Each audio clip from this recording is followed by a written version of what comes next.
Hi hello नमस्कार. अंकिताज किचनच्या रोजच्या स्वयंपाकमध्ये आपल्या सर्वांचं स्वागत. कशा आहात सर्व तुम्ही?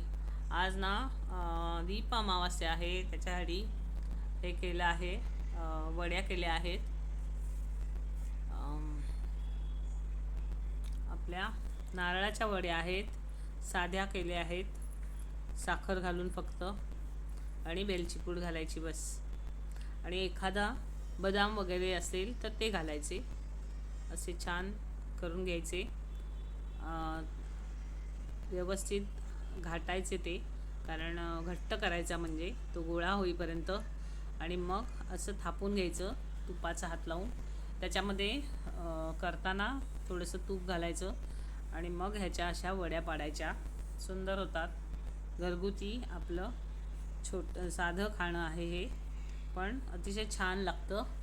तुम्ही करून बघा. याच्यामध्ये तुम्ही साय घातली तरी चालेल. हे आपण असं देवाला नैवेद्य म्हणा किंवा कधी आपण करता येतं. आज दीपपूजन आहे म्हणून दाखवलं आहे तुम्हाला. Hello, okay.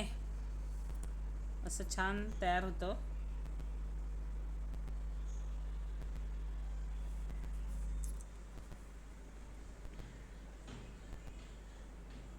त्याच्यानंतर मी आमटी केली नाही आज मी आमटी ह्याची केली आहे, चवळीची केली आहे. पांढऱ्या चवळी असते आपली, त्याची केली आहे. त्याचं हे वाटण तयार केलं आहे. थोडंसं सुकं खोबरं किंवा डेसिकेटेड कोकोनट असेल आपल्या घरात तर तोही चालतं.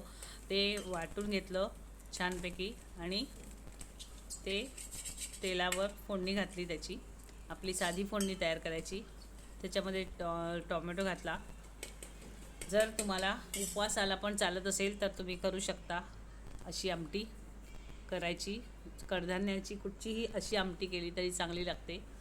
हे बघा, मी छानपैकी हे वाटून घेतलं आहे. थोडेसे चवळीसुद्धा, शिजवलेली चवळी पण वाटून घेतली आहे, म्हणजे मिळून येते भाजी चांगली. आमटी म्हणजे रस्सा आमटी केलेली आहे. वरणाऐवजी आज मी ते केलं. हळद, तिखट, आपले नॉर्मल मसाले असतात ते घालायचे. आत्ताच्या जे आता हा श्रावण महिना चालू होणार आहे तेव्हा हे सगळं आपल्याला लागतं. अशा प्रकारे तयार करायचं. बिन कांदा लसणाचं असणार आहे हे सगळं.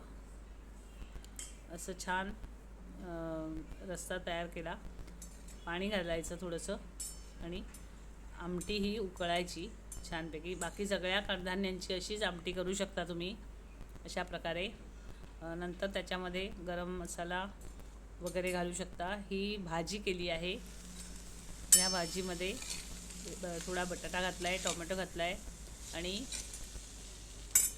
शिमला मिरची आहे. ही अशा प्रकारे तयार केलं. अशाच प्रकारच्या वेगवेगळ्या भाजी आणि आमटी मी तुम्हाला दाखवणार आहे नेहमी. ते बघा. ओके.